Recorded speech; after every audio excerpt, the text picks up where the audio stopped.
Je m'appelle Emily. J'ai 31 ans et ce que je m'apprête à avouer vit en moi comme une blessure silencieuse. Vous est-il déjà arrivé de regarder votre propre vie sans la reconnaître? Tout a commencé le jour où j'ai compris que la vie que j'avais construite n'était pas celle que mon cœur désirait vraiment. Quand j'ai épousé Jason, mon amour d'université, je croyais que nous étions inébranlables. Il était le genre d'homme que l'on admire, calme, posé, fiable, celui qui n'oublie jamais un anniversaire, qui s'assure que les factures sont payées et que la maison reste debout malgré toutes les tempêtes.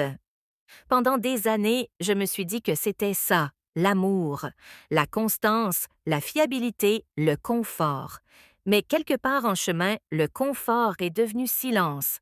Nos rires se sont éteints, remplacés par des emplois du temps et des soirées polies. J'ai essayé de me convaincre que c'était normal, que le vrai mariage parlait moins de papillons et davantage d'endurance. Mais au fond de moi, il me manquait le battement, l'élan, la sensation que l'amour pouvait encore me couper le souffle. Puis il y a eu Noah. Il n'était pas un étranger, c'était le plus proche ami de Jason, quelqu'un qui faisait partie de nos vies depuis des années. Et pourtant, soudain, il était différent. Il dégageait une énergie qui remplissait chaque espace où il entrait, une énergie qui rendait tout un peu plus vivant. Là où Jason planifiait chaque chose à la minute près, Noah vivait à l'instinct. Et quand il me regardait, c'était comme s'il voyait la part de moi que j'avais oubliée. Tout a commencé innocemment. Des plaisanteries partagées, des regards rapides, des conversations qui s'étiraient plus longtemps qu'elles n'auraient dû. Je me disais que c'était sans danger, mais peu à peu nos mots sont devenus chargés, nos silences passent étaient plus lourds. Chaque fois qu'il passait, mon cœur me trahissait, s'emballant d'une manière que je ne pouvais pas contrôler. Mais que se passe-t-il lorsqu'un seul instant change tout?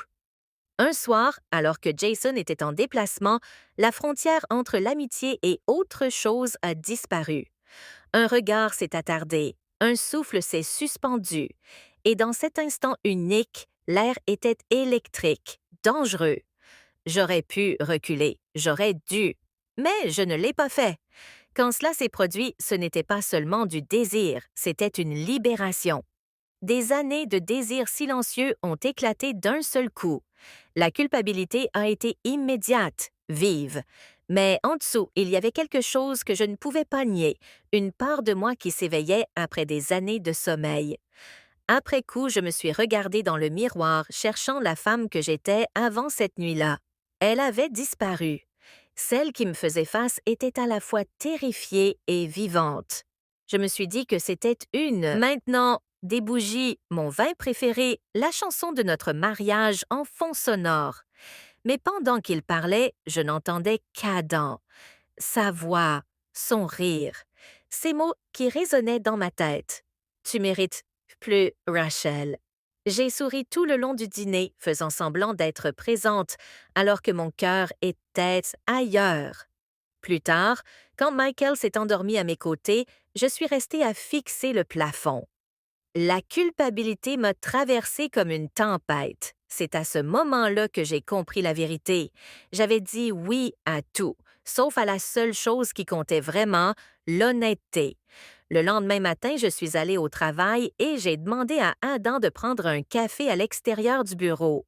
Il avait l'air surpris, peut-être même nerveux. Assis l'un en face de l'autre, je lui ai dit que je ne pouvais plus vivre dans cette zone grise que nous avions créée. Tu as été gentil avec moi, ai-je dit. Tu m'as rappelé que je suis encore vivante, mais je dois retrouver ce sentiment sans toi. Il est resté silencieux un long moment, puis il a hoché la tête. Tu es plus forte que tu ne le crois, Rachel, a-t-il dit doucement, et c'est peut-être ça que tu devais découvrir depuis le début. Partir a été plus difficile que je ne l'imaginais. Le silence qui a suivi a été brutal, mais peu à peu, j'ai commencé à reconstruire. Pas seulement mon mariage, moi-même. J'ai recommencé à peindre. J'ai commencé à dire oui à de petites joies qui m'appartenaient, oui aux promenades matinales, oui au temps passé avec mes enfants, oui aux conversations avec Michael qui ne ressemblaient plus à des routines. Finalement, j'ai dit la vérité à Michael. Pas au sujet d'Adam précisément, mais sur ce vide que je ressentais. Il ne l'a pas bien pris. Il y a eu des disputes, des larmes, de longues nuits de silence. Mais petit à petit, nous avons retrouvé notre chemin. Il a recommencé à être présent, vraiment présente, et moi j'ai appris à lui pardonner et à me pardonner. Des années plus tard, je repense encore à ce chapitre de ma vie, non pas avec des regrets, mais avec lucidité, parce que parfois, l'infidélité ne commence pas par un baiser, elle commence par l'absence, par la solitude, par le fait de dire oui à tout le monde, sauf à la personne que l'on a juré d'aimer. J'ai dit oui à tout parce que j'avais peur de dire non au vide dans mon cœur. Mais j'ai compris une chose d'essentielle.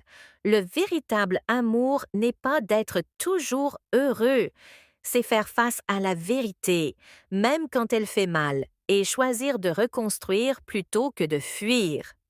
Et aujourd'hui, quand je regarde en arrière, je réalise que le mot le plus puissant dans une relation n'est pas oui. Parce que dire non aux mauvaises choses, c'est la seule façon de dire enfin oui aux bonnes.